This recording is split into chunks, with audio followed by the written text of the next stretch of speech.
কি ব্যাপার মা, কতক্ষণ ধরে কলিং বেল দিচ্ছি, শুনতে পাও না নাকি? এত রাত পর্যন্ত বাইরে থাকে কোনো ভদ্রলোকের মেয়ে, কাল বিয়ে, পরশুদিন জন্মদিন, এসব তো চলছে। চারিদিকে পরিস্থিতি সম্পর্কে তোমার কোনো ধারণা আছে? ওর মতো বেয়াদব মেয়ে আমার দরকার নেই। যাও, তুমি বন্ধুদের সাথে গিয়ে থাকো। যাও যাও। মা আমি কথা দিচ্ছি, আমি আর কখনো এরকম করবো না মা, আমার ভুল হয়ে গেছে, মা খুলে দাও।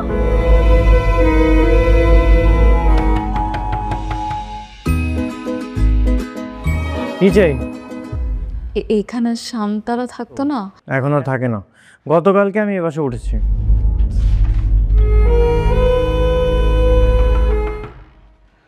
আবার আপনি? আবার কি চাই? আমি এই বিল্ডিং এই থাকি, একটু পানি খাওয়ানো যাবে আমাকে?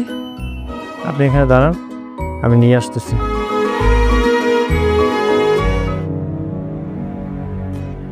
আমার বাবা আমাকে রাগ করে বাসা থেকে বের করে দিয়েছে। আজকে রাতটা আপনার বাসায় আমাকে একটু থাকতে দিবেন প্লিজ?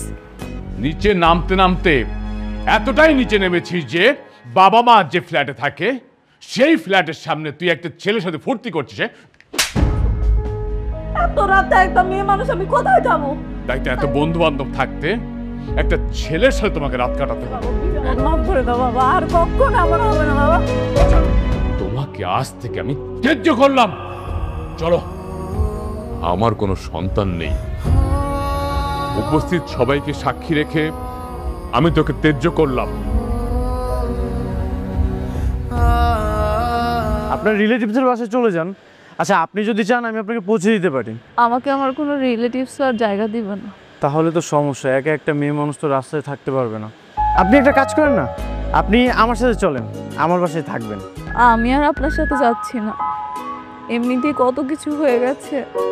আচ্ছা, আপনার যদি মন চায় তাহলে চলেন, না হলে থাক। বাই।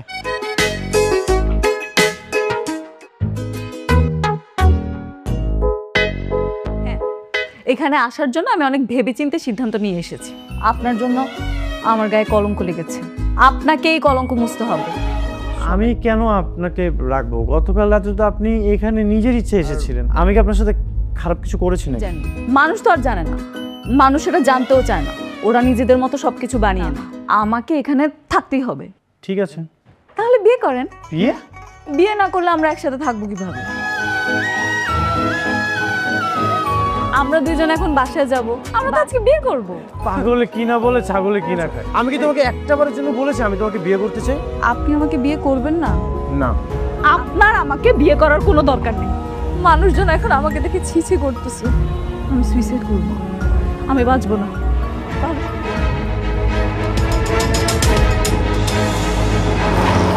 এটা তুমি কি করতেছো? তুমি কি পাগল হয়ে গেছো? মানুষের কলঙ্কের দাগের অপমান নিয়ে বেঁচে থাকার থেকে আমার কাছে মরে যাওয়া অনেক ভালো। তোমাকে বিয়ে করলে যদি তোমার উপকার হয় তাহলে আমি সেটাই করব। আমি তোমাকে বিয়ে করব। মা, আমরা বিয়ে করেছি। তুই এই বাসায় কোন সাহসে ঢুকেছিস? ওকে নিয়ে আর কোনোদিন এই বাসায় আসবি না। যদি আসিস তাহলে ওকে আমি গলার টিপে মারবো। করতে পারতাম তো।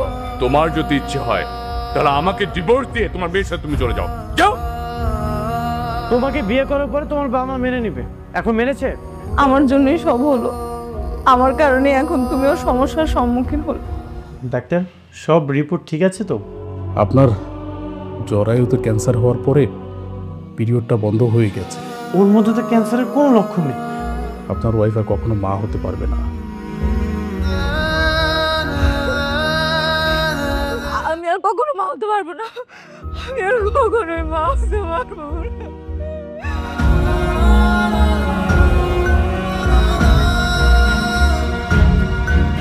তাহলে নির্লজ্জের মতো বারবার এই বাসা আসিস কেন?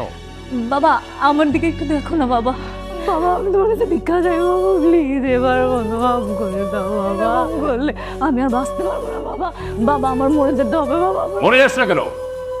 আমি কিন্তু কোনো দোষ করিনি, তারপরেও কিন্তু আমি কোনো কমতি রাখিনি। বাবার কাছে মাপ চাওয়ার না। মা তুমি ভালো থেকো, আমি আর আসবো না। ডাক্তার সাহেব, আপনি আবার ডাকলেন যে? আপনার ওয়াইফ মা হতে পারবে। আসলে ওনার কোনো ক্যান্সার হয়নি। নেহা জান্নাত আর নেহা রহমান, মানে মিস্টেকটা আমরাই করে ফেলেছি। থ্যাংক ইউ সো মাচ ডাক্তার সাহেব। গুড নিউজ শুনলে তো অনেক বেশি খুশি হবে। কি ব্যাপার, ও ফোন রিসিভ করতেছে না কেন?